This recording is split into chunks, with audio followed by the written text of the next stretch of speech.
এক শান্ত গ্রামে এক পরিশ্রমী বাবা বাস করতেন, কিন্তু তার কপালে সব সময় চিন্তার ভাঁজ লেগে থাকত। কারণ তার একমাত্র ছেলেটি ছিল ঠিক তার উল্টো, অলস, লক্ষ্যহীন এবং সময়ের প্রতি চরম উদাসীন। সারাদিন বন্ধুদের সাথে আড্ডা আর উদ্দেশ্যহীনভাবে ঘুরে বেড়ানোই ছিল তার কাজ। ছেলের এই নষ্ট হতে যাওয়া ভবিষ্যৎ দেখে বাবা একদিন তাকে একটি বিশেষ শিক্ষা দেওয়ার পরিকল্পনা করলেন। বাবা ছেলেকে কাছে ডেকে শান্ত গলায় বললেন, বাবা, আলমারিতে একটা পুরনো ঘড়ি রাখা আছে, ওটা একটু নিয়ে এসো তো। ছেলেটি অবাক হলেও ঘড়িটি নিয়ে এলো। বাবা বললেন, এবার এই ঘড়িটা নিয়ে বাজারে যাও, মানুষকে জিজ্ঞেস করো তারা এটার জন্য কত টাকা দিতে রাজি, কিন্তু মনে রেখো, ঘড়িটা বিক্রি করবে না, শুধু দাম জেনে আসবে। ছেলেটি বাজারে গিয়ে এক একজনকে ঘড়িটি দেখালো। কেউ সেটার পুরনো অবস্থা দেখে বলল 500 টাকা, কেউ 1000, আবার কেউ দয়া করে 800 টাকা দিতে চাইল। এক একজন এক এক রকম দাম বলায় ছেলেটি কিছুটা হতাশ হয়েই বাড়ি ফিরল এবং বাবাকে সব জানালো। পরদিন বাবা আবার তাকে সেই একই ঘড়ি দিয়ে বললেন, আজ আবার বাজারে যাও, তবে আজ মানুষের কাছে ঘড়িটার দাম জানতে চাইবে না, বরং জিজ্ঞেস করবে এই ঘড়ির ভেতরে যে সময়টুকু চলছে তার দাম কত। বাবার এই অদ্ভুত কথা শুনে ছেলেটি বিভ্রান্ত হলো।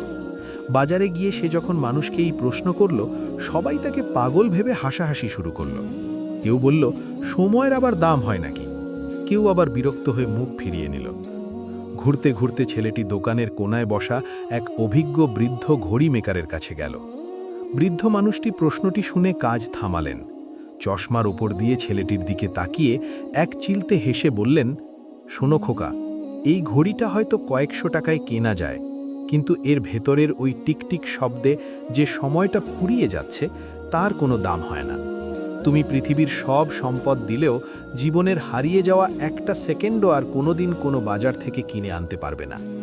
সময় সবার জন্য সমান, কিন্তু এর ব্যবহারই মানুষকে আলাদা করে দেয়। তিনি আরও যোগ করলেন, সময়ের সবচেয়ে বড় দুঃখ হলো এটি একবার চলে গেলে আর ফেরে না, আর সবচেয়ে বড় সুখের বিষয় হলো এটি এখন তোমার হাতে আছে, তুমি চাইলে একে শ্রেষ্ঠ সম্পদে রূপান্তর করতে পারো। বৃদ্ধের কথাগুলো ছেলেটির হৃদয়ে তীরের মতো বিঁধল। সে বুঝতে পারল, এতদিন সে শুধু সময় নষ্ট করেনি, বরং নিজের জীবনের অমূল্য সম্পদগুলো ধুলোয় মিশিয়ে দিয়েছে। বাড়ি ফিরে সে তার বাবাকে জড়িয়ে ধরল এবং সেদিন থেকেই অলসতা ঝেড়ে ফেলে কঠোর শ্রমে মন দিল। গল্পের মূল শিক্ষা হল, সময় পৃথিবীর একমাত্র জিনিস যা সবার জন্য বিনামূল্যে বরাদ্দ, কিন্তু এর মূল্য অসীম। আপনি একে কিনতে পারবেন না, কিন্তু চাইলে দারুণভাবে কাজে লাগাতে পারবেন। মনে রাখবেন, ঘড়ি নষ্ট হলে মেরামত করা যায়, কিন্তু সময় নষ্ট হলে জীবন থমকে যায়।